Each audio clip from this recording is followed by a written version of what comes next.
pawb, gobeithio bod chi gyd yn cael bore da. Croeso i oedfen yn Caersalem bore yma. Croeso i pawb sydd yma, lyflu gweld gwynebau chi gyd, a croeso i pawb sydd adra hefyd. Rhaid cofyn bod chi'n mynabo fi, enw fi di Lowry, a dwi'n intern yma yn Caersalem. Jyst eisiau sôn chydig bach am y gweithgaredd a plant bore yma. Os ydych chi'n gallu tynnu llun o wahanol ffyrdd y gallwch chi fendithio neu bod yn hael efo pobl eraill fel wnaeth Iesu. So, fe yna manylion ar y sgrin, a os ydych chi eisiau gyrru nhw i rhys ar WhatsApp, gnewch hynny, a dwi'n siŵr wneud rhai o'r plant neu nhw fama hefyd.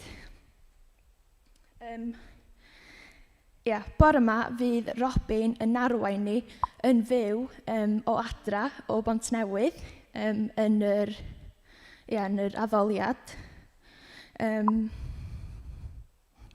Ella fydd ansawdd sain ddim yn gret, ond mae'r ysbryd dal yn mynd i ddod trwyddo fo.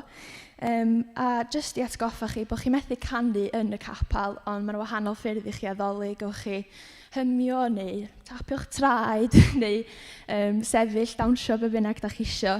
Felly, wnawn ni fynd at Robin yn Bontnewydd, felly mwynhewch yr addoliad. Diolch Lowry, a bore da pawb. Chydig bach yn od wneud hyn tydi, ond da ni am fod yn dysgu efo'n gilydd fel da ni'n wneud hwn. So, greit. A dwi jyst mor falch bod ni'n medru addoli efo'n gilydd bore yma. I rhai ohonych chi sy'n eich cartrefi, plis ymunwch efo popeth fedrwch chi. Agorwch eich ffenestri, dwi eisiau clywed chi yn Bontnewydd, a wedyn fedrwch chi wneud i fyny am y bobl sy'n methu canu. I rhai ohonych chi yn capel, dwi wedi trio meddwl am ganeuon lle gallwch chi ymuno a fynegu eich addoliad yn ogystal â hymian trwy defnyddio'ch cyfr mewn rhyw ffordd. Rwan, gadewch i ni droi ein sylw tuag at Iesu. Ceiwch eich llygyd. Meddyliwch am Iesu ar yr orsaf, ein brenin, ein iachawdwr, arglwydd ar glwyddi, brenin brenhinoedd, wedi ei ogoneddu. Fo ydy'r un sy'n eich caru chi. Os gennych chi lawenydd o'r wythnos yma, trowch eich calonnau mewn diolch tuag at Iesu. Rhannwch eich llawenydd efo fo. Os oes gennych chi concerns, rhywbeth da chi'n poeni amdano, neu'n galaru, meddyliwch am y pryderon yma fel rhywbeth gallwch chi afal a rhowch nhw i Iesu. Gadewch nhw efo fo. Mae o yn gallu gyfalu amdano nhw ac i ofalu amdano chi. Gallwch chi drystio fo. Efo llygyd dal ar gau, dwi am ddarllen rhai ofnadwy o Eseia i chi. Dwi am ddefnyddio gair Iesu yn lle fi, achos wnaeth Iesu ddefnyddio'r geiriau yma dros o'i hun. Daeth Iesu i gyhoeddi newyddion da i'r tlodion, i drin briwi ar rhai sydd wedi torri eu colonnau. Daeth Iesu i gyhoeddi fod y rhai sy'n gaeth i gael rhyddid, ac i ollwng carcharion yn rhydd. Daeth Iesu i gyhoeddi fod blwyddyn ffafr yr arglwydd yma, a'r diwrnod pan fydd Duw yn dial. Daeth Iesu i gysuro'r rhai sy'n galaru, i roi alarwyr Zeion dwrban ar eu pennau yn lle lludw, ac olew llawenydd yn lle galar. Daeth Iesu ddod i roi mantell mawl yn lle ysbryd anobaith. Felly gadewch i ni dderbyn y mantell mawl yna ganddo. Pyn dim moli fel aperth neu moli o'r llawenydd o'r wythnos yma, gadewch i ni foli brenin y brenhinoedd. Iawn. Agorwch y llygyd, gadewch i ni gyd sefyll efo'n gilydd, a nawn ni foli'r arglwydd. Oops.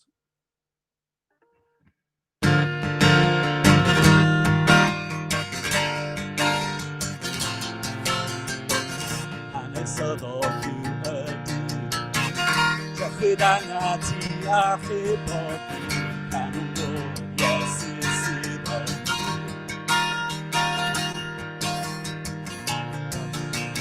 o'r gofwan.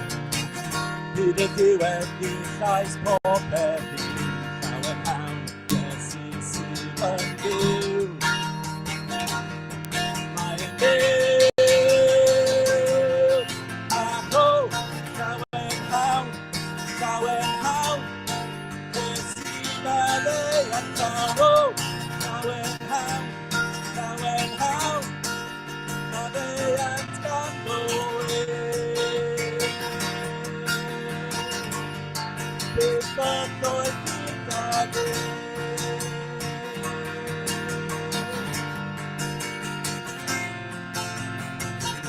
Fi'n sefyll ger ei grom mewn I bresenoldeb hyfryd fi a Iesu Grist llawer ni heddwch bydd ei boen yn brysur ddod I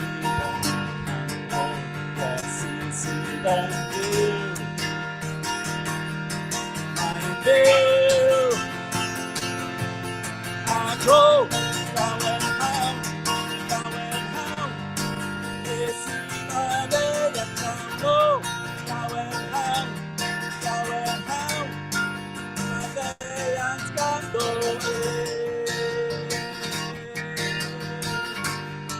bydd oedd gyda ni.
So mae Iesu mor dda tydi. So gadewch I ni gael hwyl efo rwan. Mae Duw ni'n byw mewn Criw. Mae Duw ni'n byw mewn Criw.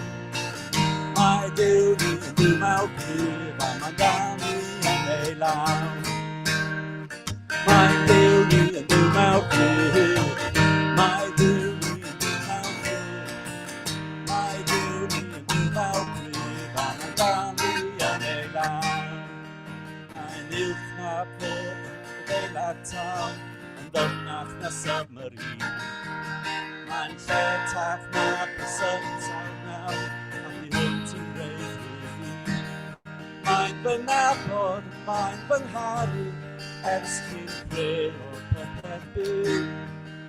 O'r fendigedig yn I bod, yn rhan o gynllun Duw. Mae Duw ni'n byw mewn Criw. Mae Duw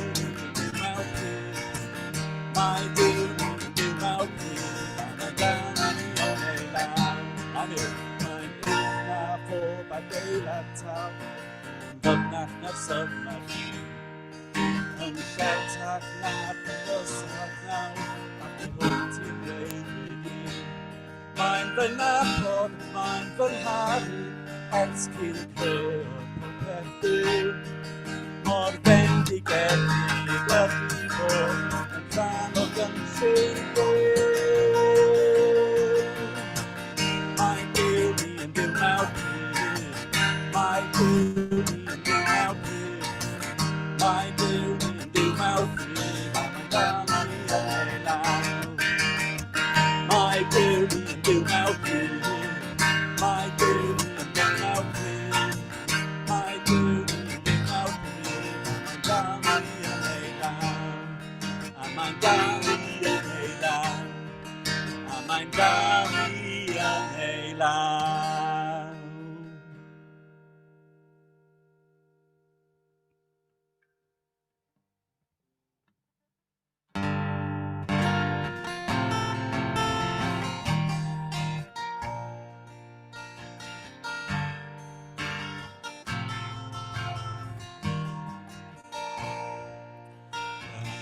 Brenin hawon, fod y mynydd sechydau, y ffynon lle y fai o enw fynhau. Gad i brenin yn hawon, fod y cysgod lle cuddiau, prydwerth fy mywyd i o enw fynhau. Rwyt ti'n dda.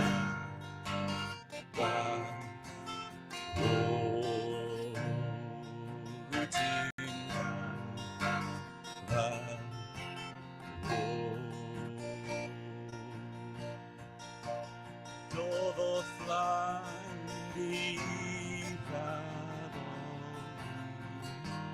derbyn mawr yn halon i, ti yn unig sydd yn byw, ti yn unig a'r mawr. Gad i brenin fy hawon i, bod yn wynt i'n hwyliau, yr angor yn y storm o heddiw. Gad i brenin yn hawon i, bod yn dan i'n henaid i, ac adlais fy nyddiau i o heddiw. Wyt ti'n dda,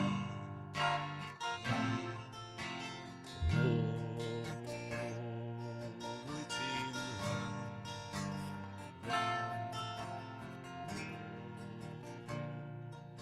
achos mae mor iawn ti'n doedd o flaen i derbyn fawr yn ti yn unig sydd yn byw, ti yn unig i a'r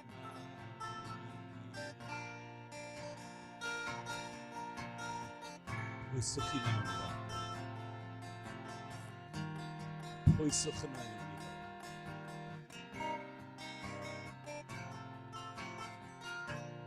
Doedd o flaen i ffadon i, derbyn fawr yn halon i, ti yn unig sydd yn byw, ti yn unig i a'r mawr i gyd. Rwyt ti'n dda,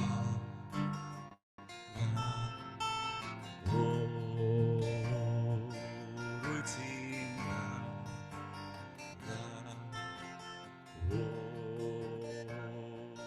rwyt ti'n dda, rwyt ti'n dda.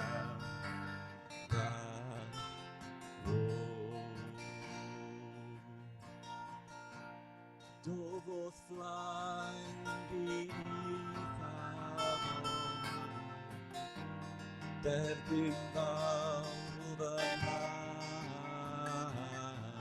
i, ti yn unig sydd yn deilwng, ti yn unig mi ar mawl i gyd, dofodd flaen di addoli, derbyn fawr fy nghalon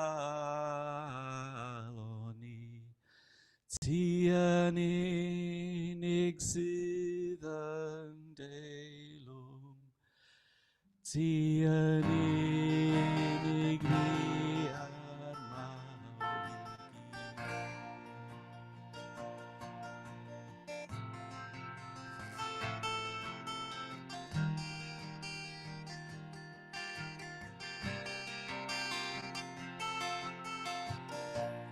Rofodd flaen di derbyn mawr fy nghalon, ti yn unig sydd yn deilwng, ti yn unig mi ar mawl i gyd.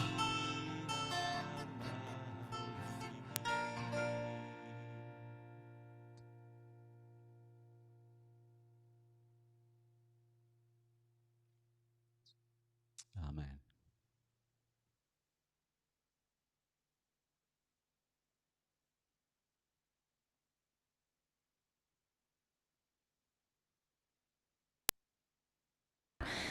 Jyst eisiau croesawu pawb eto, os ydych chi newydd ddod i fewn, croeso i Caersalem. Sul nesaf fydd Rhys yn pregethu, a fydden ni'n gobeithio cael rhywun yn arwain yr addoliad i fewn yn y capel. So mae hynna'n mynd i fod yn exciting. Mae yna fanylion i gadarnhau ar hynna. Hefyd, sul nesaf, mae Eglwysi Caernarfon yn cynnal oedfa drive-in yn maes parcio Morrisons am 2:00 So mae croeso i pawb fynd i hwnna. Bydd y manylion ar y sgrin wan. Bore yma, mae'r Zooms yn cynnwys y Clwb Coffi ag y Clwb Plus. Croeso i chi gysylltu efo fi neu Jan am manylion y Clwb Plus. Jyst i esbonio hefyd bod yna ddim gwaith plant o'r dydd Sul yma ymlaen. Mae'r Zoom wedi dod i ben a fyddwn ni'n ailgychwyn ar y gwaith plant yn y capel a fyddwn ni'n cael llanast ar Zoom unwaith y mis. Wan nhw'n wneud y casgliad. Mae casgliad heddiw yn mynd i gefnogi un o blant yr eglwys, sef Meggie G neu Megan Griffiths, sydd yn rhan o blannu eglwys Gymraeg newydd yn Llandysul. Byddwn ni'n gwylio ffilm gan Meg wan, a fydd y manylion i roi ar y sgrin yn ystod y ffilm. Oherwydd rheola Covid, dyn ni methu pasio casgliad o gwmpas, o fydd yna rhywbeth yn y cefn os da chi eisiau rhoi fatha pres man neu be bynnag. A fyddwn ni hefyd yn gwneud casgliad dydd Sul nesaf i Meg hefyd. So os da chi methu rhoi heddiw, croeso i chi rhoi wsos nesaf. A wedyn ar ôl y ffilm, bydd Rhys yn dod i fyny ac yn gweddio dros Meg, a wedyn fydd o'n dod i bregethu. Diolch. Ers dros blwyddyn dwi wedi bod yn rhan o plannu eglwys newydd Cymraeg yn Llandysul, a pan nath Gwenno Steff gofyn i fi ddod lawr yn y lle gyntaf, o'n i methu meddwl am esgus digon da i beidio ymateb a i deud na, achos ar y pryd o'n i gyda chi yn Caersalem, a pan dwi'n meddwl am y blynyddoedd yna, dwi jyst mor diolchgar i Dduw am bod mor hael tuag ato fi trwy gwneud ffordd i fi tyfu fyny mewn cymuned o pobl oedd yn caru Iesu ac oedd yn gwahodd fi i bod yn rhan o'r cymuned yna. A byddai'n diolchgar amdano chi am gweddill bywyd fi. Ond dych chi ddim angen fi i atgoffa chi bod hyn ddim yn reality dros gweddill Cymru, bod na pentrefi a trefi heb eglwys a pobl yn chwilio am gobaith ac yn chwilio am rhyddid o sefyllfaoedd torclonus ac yn chwilio am heddwch dwfn a bod nhw'n sychedig i profi bywyd go iawn. Yn Ioan pennod 4, mae'r hanes o Iesu'n siarad i'r graig o Samaria wrth y ffynon, a dwi'n caru'r hanes yma, a mae Iesu'n deud i hi, bydd syched eto ar pawb sy'n yfed y dŵr yma, ond bydd byth syched ar y rhai sy'n yfed y dŵr dwi'n rhoi. Yn wir, bydd y dŵr dwi'n rhoi yn troi'n ffynnon o ddŵr tu mewn iddyn nhw, fel ffrwd sy'n llifo i bywyd rhagwyddol. A mae'r ysbryd glân di plannu'r ffynnon yma yng nghalon ni, a mae jyst yn gorlifo hefo gobaith a ffydd sicr bod Duw ar waith a bod Iesu yn digon, bod marwolaeth ac atgyfodiad a gras Iesu, sef be mae'n rhoi a dyn ni ddim yn heiddi, yn digon, dim jyst i newid sefyllfa rhywun, ond yn digon i plannu ffynnon yn nhw a pobl yn profi bywyd tragwyddol trwy hynna. Mae pethau'n edrych bach gwahanol, obviously, ar hyn o bryd yma'n Llandysul, ond dwi jyst yn rhyfeddu ar sut mae Duw dal ar waith a faint o ffyddlon ydy Duw. Pob wythnos da ni'n dosbarthu dros 50 bocs o ffrwyth a llysiau. Dros y stepan drws mae pobl mor barod i rhannu am beichiau bywyd, a gweddi ni ydy bod ni in return gallu rhannu am be mae Duw tad nhw yn cynnig. Enghraifft arall ydy sut mae mamau'r grŵp babis jyst mor awyddus i ddod nôl. Da ni methu cynnig soffas comfy dim mwy neu brecwast crand, maen nhw jyst yn sychedig. A wythnos dwytha o'n i'n darllen y Beibl gyda un o ieuenctid ni sydd wedi mynd trwy gymaint mwy na swn i byth gallu dychmygu. A nes i cael cyfle i rhannu'r Efengyl yn llawn i hi a be mae Iesu wedi wneud drosto hi. Ac o'n i jyst yn mynd i ffwrdd o'r sgwrs yna yn rhyfeddu ar sut mae Duw dal ar waith, hyd yn oed mewn pandemig. Dwi jyst yn gofyn i chi, please newch chi ymrwymo i'r eglwys, newch chi #caru Carsalem, yfed o'r ffrwd a atgoffech gilydd o'r gwirioneddau mae Duw yn rhoi i ni. Os da ni'n deheu i gweld eglwysi newydd Cymraeg, mae rhaid i ni wneud rhywbeth gwahanol, a mae rhaid i ni hyfforddi cynhadau newydd i Gymru, a dyna enw y cynllun newydd dwi arni yn Llandysul. A na jyst darllen i chi be di nod y cynllun. Nod cynllun yw hyfforddi cynhadau newydd i Gymru. Disgyblion fydd yn meddwl, yn byw ac yn gweithredu'n cynhadol. O ganlyniad gobeithio yn gweld cymunedau newydd o Gristnogion yn cael ei ffurfio a eglwysi yn cael ei plannu. A dwi'n hyderus dyma cynllun Duw i bywyd fi, achos dyma ewyllys Duw i ni gyd, bod ni'n profi bywyd ynddo fo a bod ni'n rhannu hynna gyda pobl eraill. Dwi jyst eisiau gwahodd chi i partneru gyda ni. Da ni angen codi cyflog byw. A y rheswm pam dwi'n gwahodd chi i partneru a dim rhoi neu cefnogi neu beth bynnag geiriau eraill mae pobl yn defnyddio, ydy dwi wir eisiau chi gwybod faint o hanfodol a gwerthfawr ydy rhoddion chi, a o be dwi'n gweld yn y Beibl, sut ydych chi'n partneru jyst mor bwysig a angenrheidiol i'r gwaith yma, a dwi jyst yn edrych ymlaen i yn y dyfodol sut byddai gallu rhannu gyda chi am sut ydych chi'n bendithio ni yma a sut mae pobl yn dod i adnabod Iesu achos o partneriaeth chi. A dwi jyst eisiau gwahodd chi i fod yn rhan o hynna, achos mae Duw yn caru bendithio y pobl sydd yn rhoi nôl i fo. Please newch chi ystyried gwneud hynna, a os ydych chi yn hydieithu i gweld Duw ar waith eto yma yng Nghymru, dwi jyst eisiau atgoffa chi, mae'r angen yn anfesuradwy, ond mae Iesu yn digon.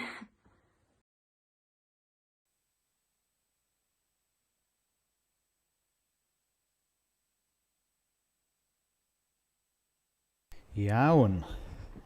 Gewn ni blygu pen a gweddio dros Megan ar gwaith yn Llandysul. O Dduw Dad, i ni yn diolch am y gwaith ti wedi wneud y mywyd Megi. A da ni jyst yn diolch bod ni fel eglwys wedi cael y fraint o'i gweld hi yn tyfu yn arbennig yn tyfu a gwreiddio i ffydd.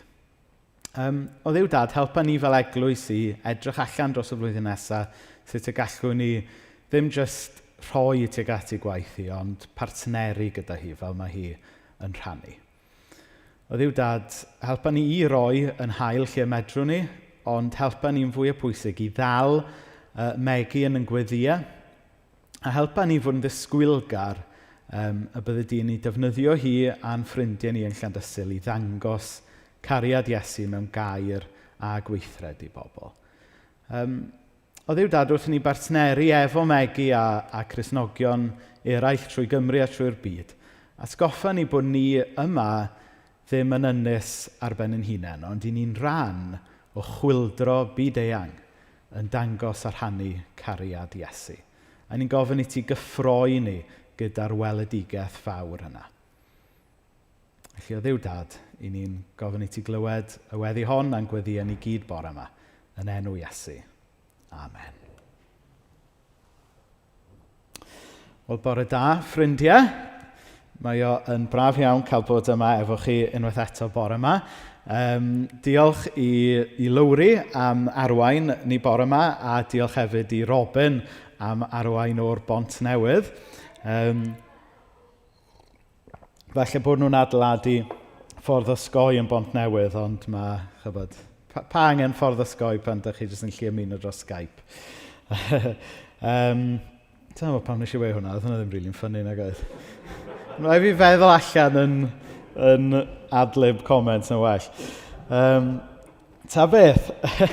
So, gobeithio bod chi yma bore yma wedi mwynhau, gobeithio bod chi adre yn mwynhau hefyd.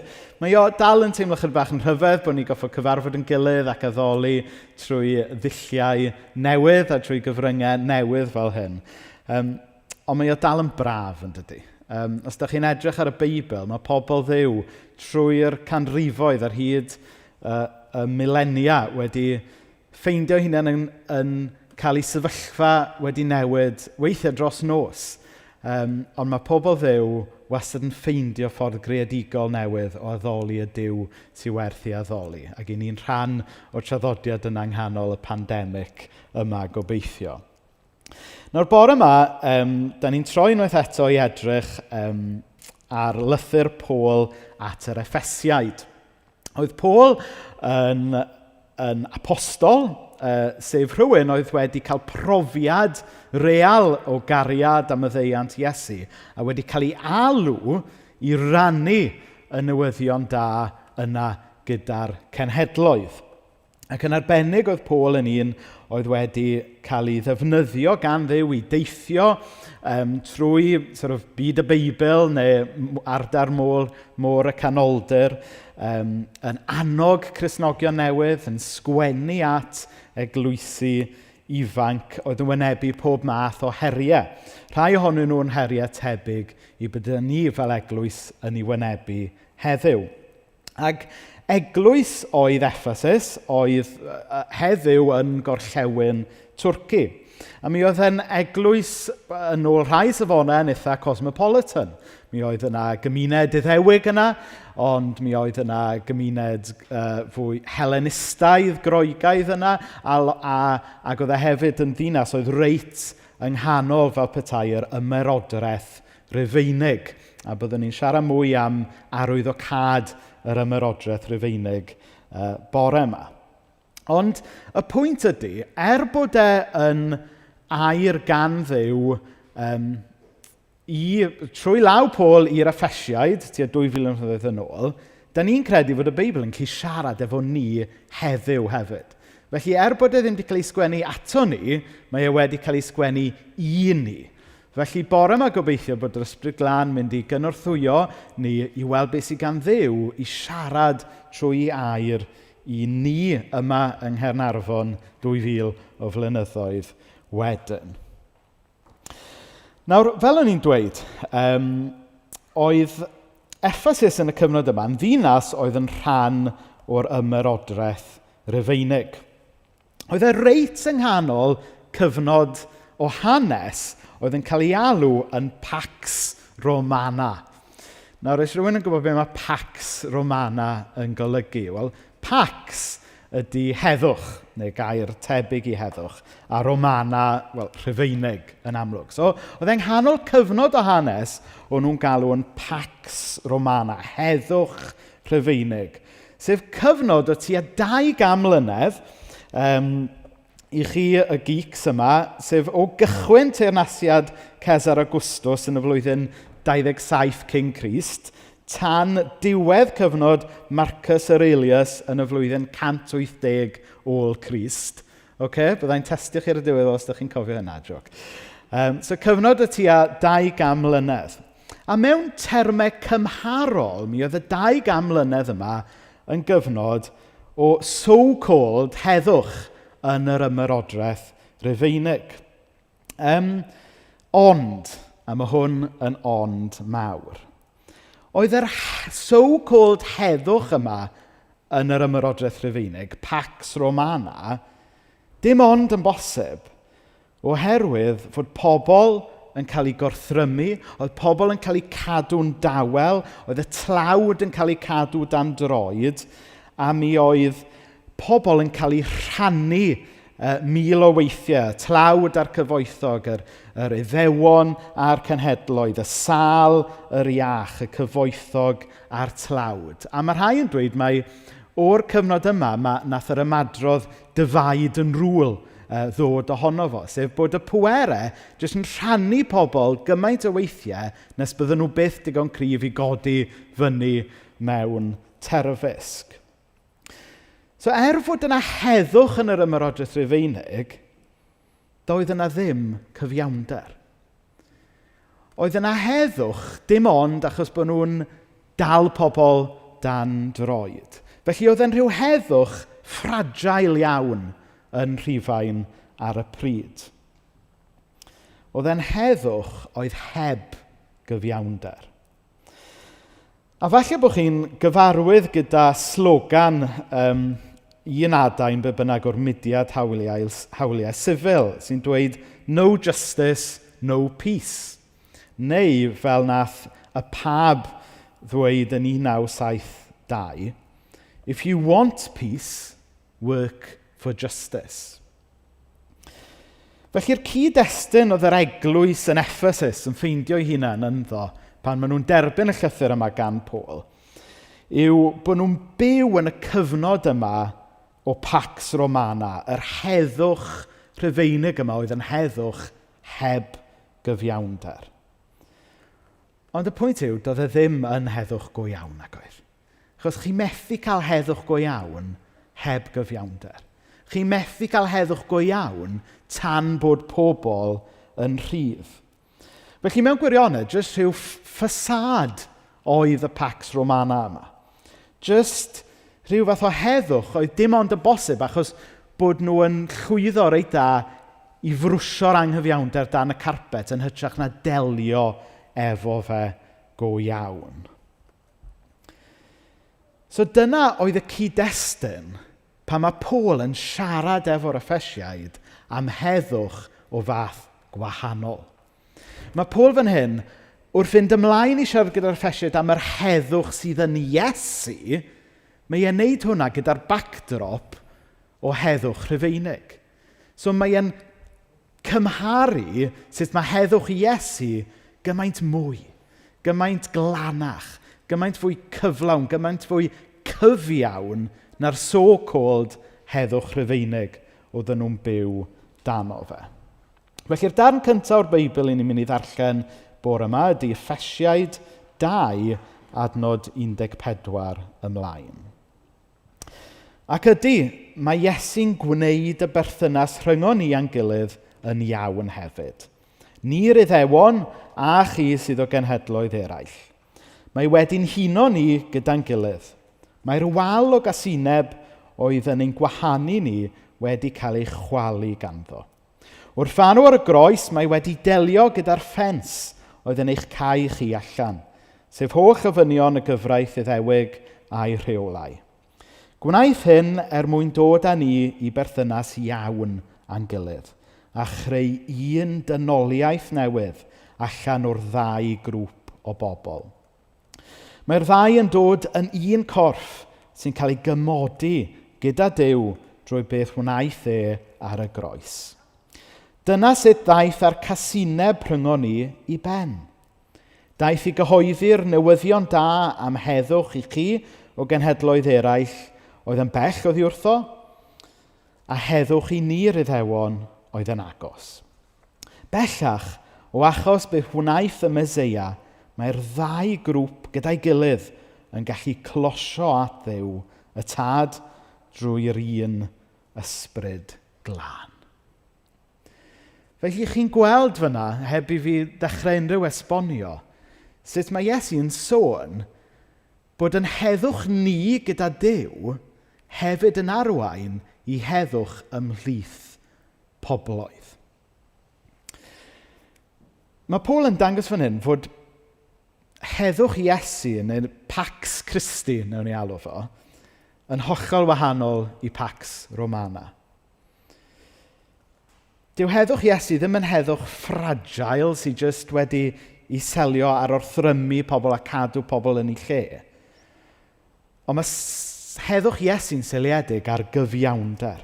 Cyfiawnder gath ei ennill ar y groes, a cyfiawnder gath stamp yn ei atgyfodiad.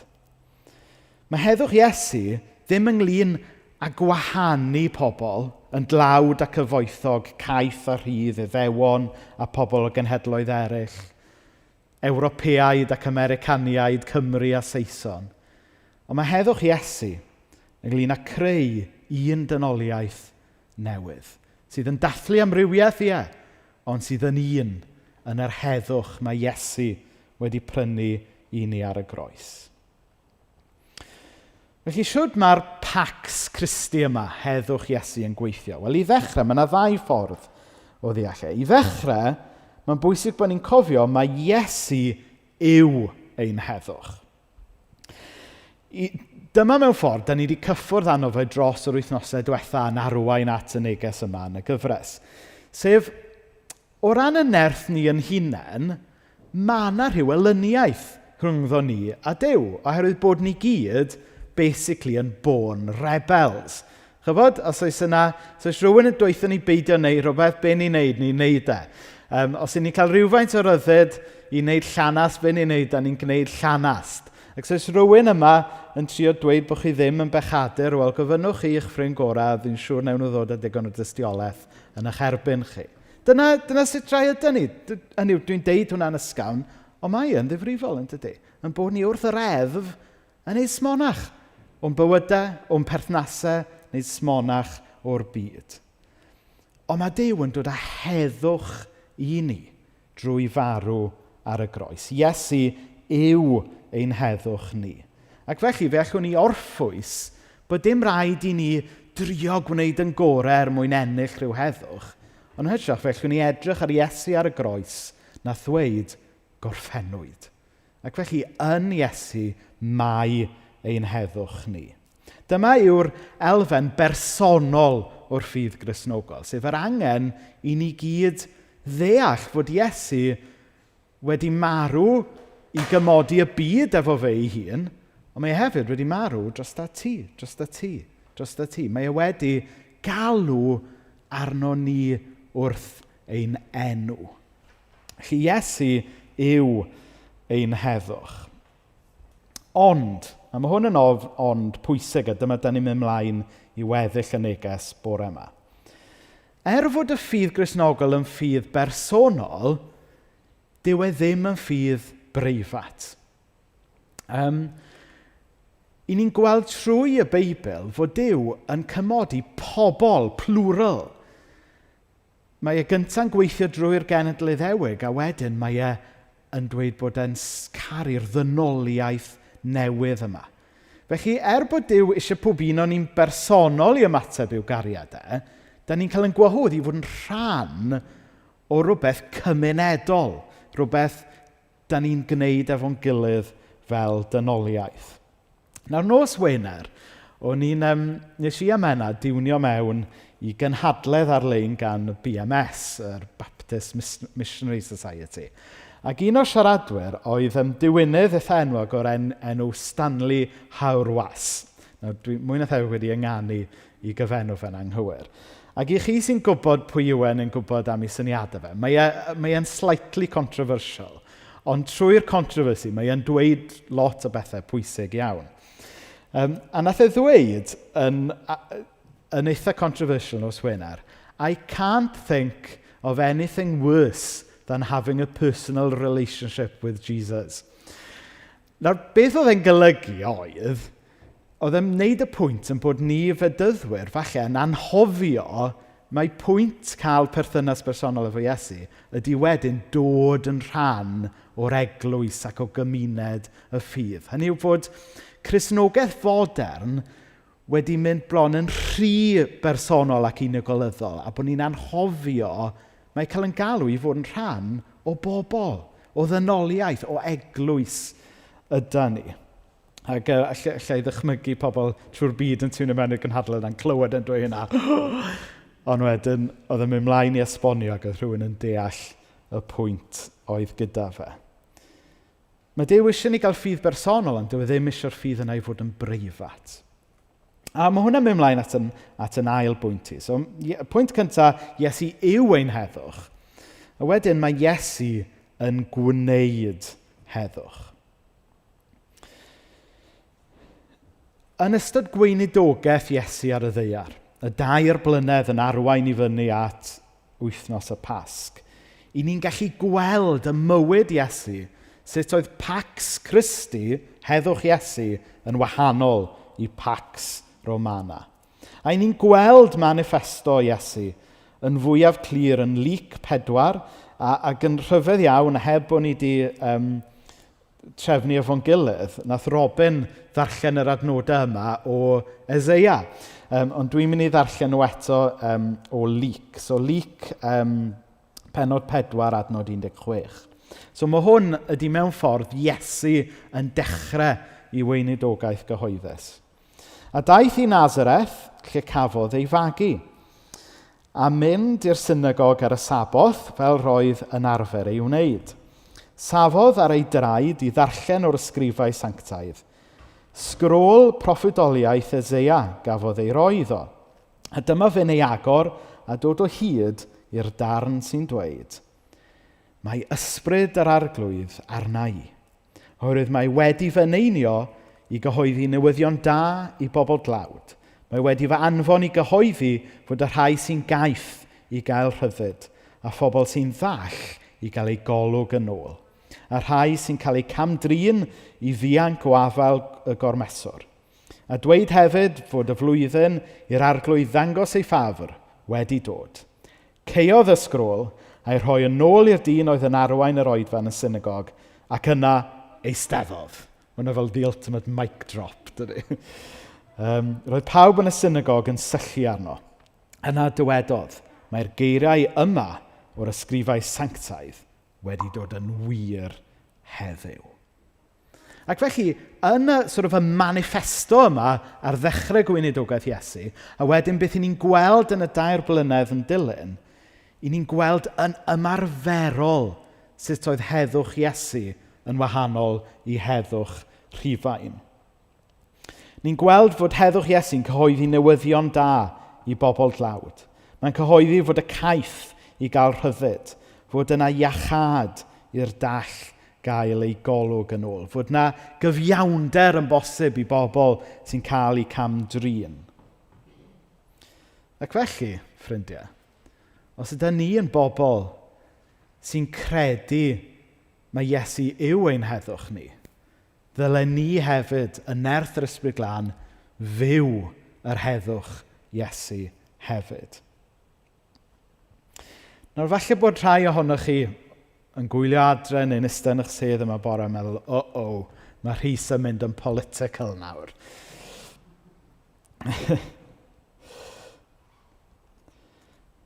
Rhai pobl ddim yn meddwl dylen ni fel Cristnogion ac eglwys ymhel â cwestiynau cymdeithasol a gwleidyddol.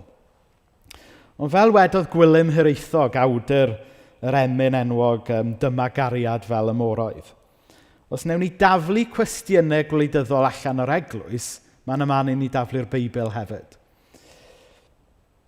Mae heddwch Iesu yn cynnig iachawdwriaeth gyflawn i bobl. Ydy mae e'n cynnig iachadu'r enaid, ond mae e'n gofalu ar ôl y person cyfan hefyd.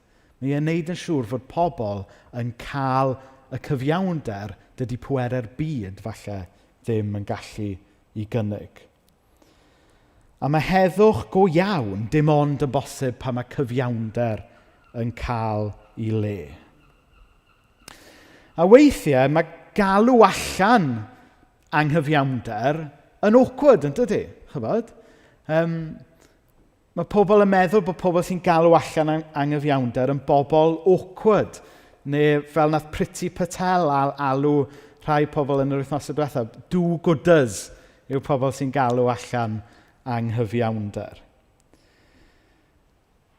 Nawr, yr ultimate do-gooder oedd Iesu.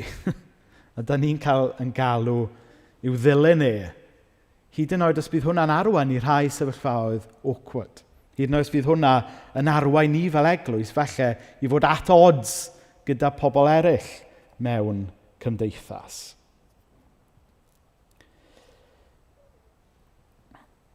Nawr fi'n poeni weithiau, a mae hwn yn wir amdana i, yn bod ni fel Cristnogion modern, yn arbennig falle Cristnogion o'r traddodiad fwy efengylaidd, allech chi ddweud, yn hapus i gael Iesu fel ein heddwch, ond bod ni'n anwybyddu'r alwad i wneud heddwch fel Iesu.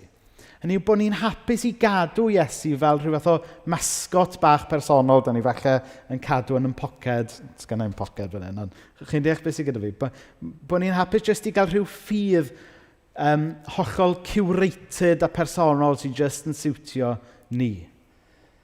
Heb anhofio'r alwad i gerdded y llwybr y cerddodd efe. Nawr, dwi am orffen y bore yma drwy adael i Bono, prif leisydd U2, gael y cair olaf. Nawr, un o ganeuon enwacaf y band U2 ydy'r gan arbennig Sunday Bloody Sunday. Can gafodd ei sgwennu yn dilyn y gyflafan ofnadwy yn Derry yn 1972. Nawr, i chi sydd ddim yn gyfarwydd efo'r hanes, mi oedd yna orymdaith heddychlon trwy y ddinas ar y diwrnod yna yn galw am hawliau cyfartal i'r wahanol gymunedau yng Ngogledd Iwerddon. Ac yn drist iawn, fe gafodd 26 o bobl ddiniwed i saethu, a nath 14 ohonyn nhw farw. Ac oedd pawb yn lleol yn gwybod fod y rhai gath eu saethu. Rhai ohonyn nhw'n cael eu saethu yn eu cefn tra oedden nhw'n ffoi rhag y milwyr. A fe gymerodd i 38 o flynyddoedd cyn i'r safel yn Cwairi, fi'n meddwl, ddweud yn swyddogol fod dim bai ar y rhai gath eu saethu. Ac wrth gwrs, fe ddigwyddodd y digwyddiadau trist yna, oedd yn rhan o sut nath pethau mynd o ddrwg i waith wedyn yng Ngogledd Iwerddon a'r carfannu rhwng y wahanol gymunedau. A'n trist iawn gweld pobl yn trio cymryd heddwch mewn i'w dwylo eu hunain, yn trio ymladd am gyfiawnder mewn i'w dwylo eu hunain, a wedyn y cylch trais yma yn cael ei sefydlu. A wedyn geiriau y can U2, how long must we sing this song? A mae unrhyw un sydd wedi wynebu anghyfiawnder yn ffeindio ei hunain falle'n gofyn y cwestiynau yna, am ba hyd sy'n rhaid i'r anghyfiawnder yma barhau. Dyna yw'r geiriau mae'r cymuned croenddu yn gofyn yn America ar hyn o bryd.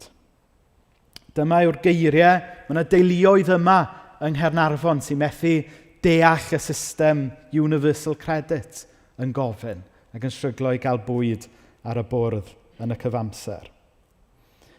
Dyma yw'r geiriau falle mae rhai sydd wedi cael eu camdrin. Cael eu camdrin hyd yn oed gan arweinwyr eglwysig yn gofyn. Pa mor hir sy'n rhaid i'r anghyfiawnder yma barhau. Ac yng nghanol y tywyllwch yma, mae pobl yn teimlo bod nhw'n goffo cymryd cyfiawnder mewn i'w dwylo eu hunain.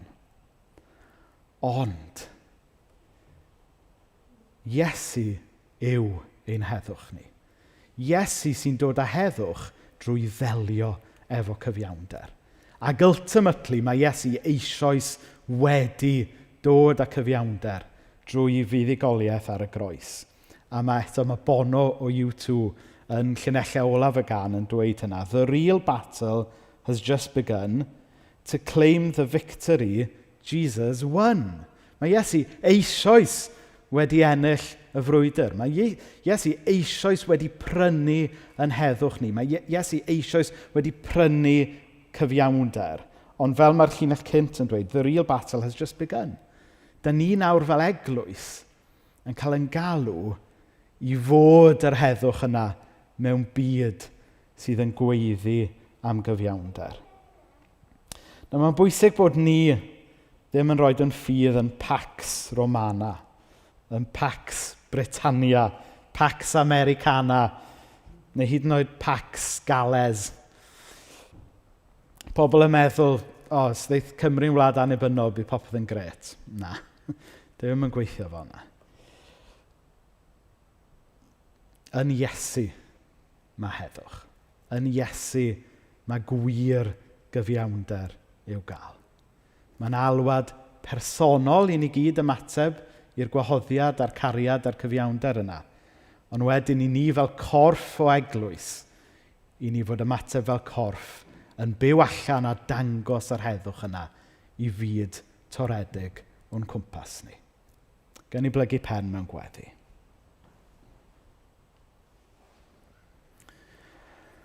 O Dduw Dad, da ni jyst yn cyflwyno pawb sydd yma bore yma a pawb sydd yn gwylio o adre. Ti sy'n gwybod pa argyfwng neu pa bethau trwm sy'n pwyso arno ni bore yma. Pa anghyfiawnder falle sydd wedi creithio yn bywydau a'n calonau ni. O bore yma, Dduw Dad, gad i ni gredu a chael cysur mae Iesu yw yn heddwch a'n cyfiawnder ni. O Dduw Dad, wyt ti yn Dduw sydd eisiau dod a iachad a iachawdwriaeth gyflawn i ni.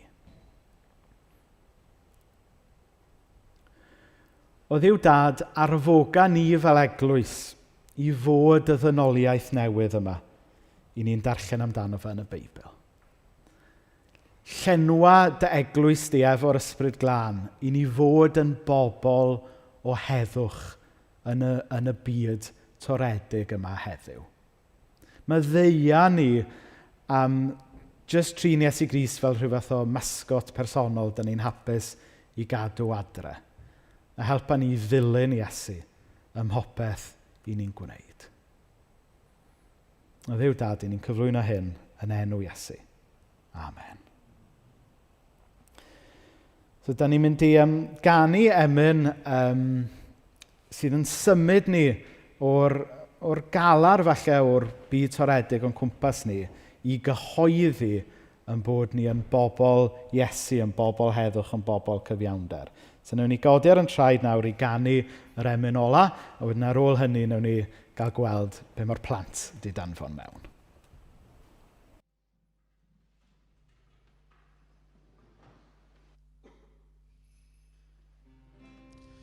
Tir dar a deyrnas di, yn ein calonau ni, cynaf yn o'n ni, datgyddion pwrpas ni, rodan y obaith yn o'n ni, fel coel cerddon ein henau ni, ysbryd glant y llenwa ni yna.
Iawn, ffantastig.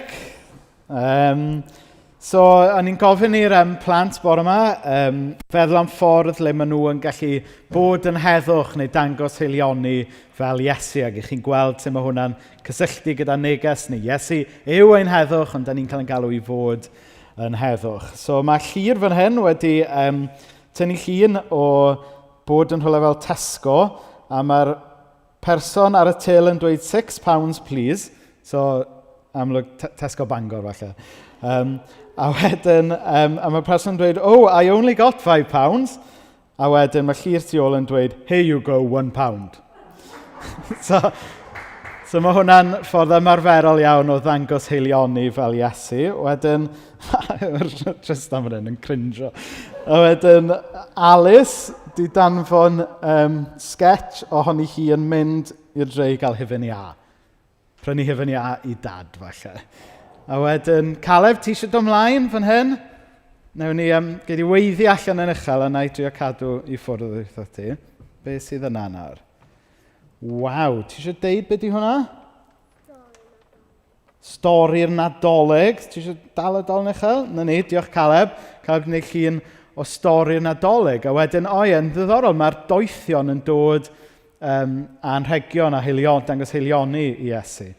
A mae Iesu'n hael a'r bugeiliaid yna hefyd. So, ffantastig Caleb. Diolch fawr iawn am hynna.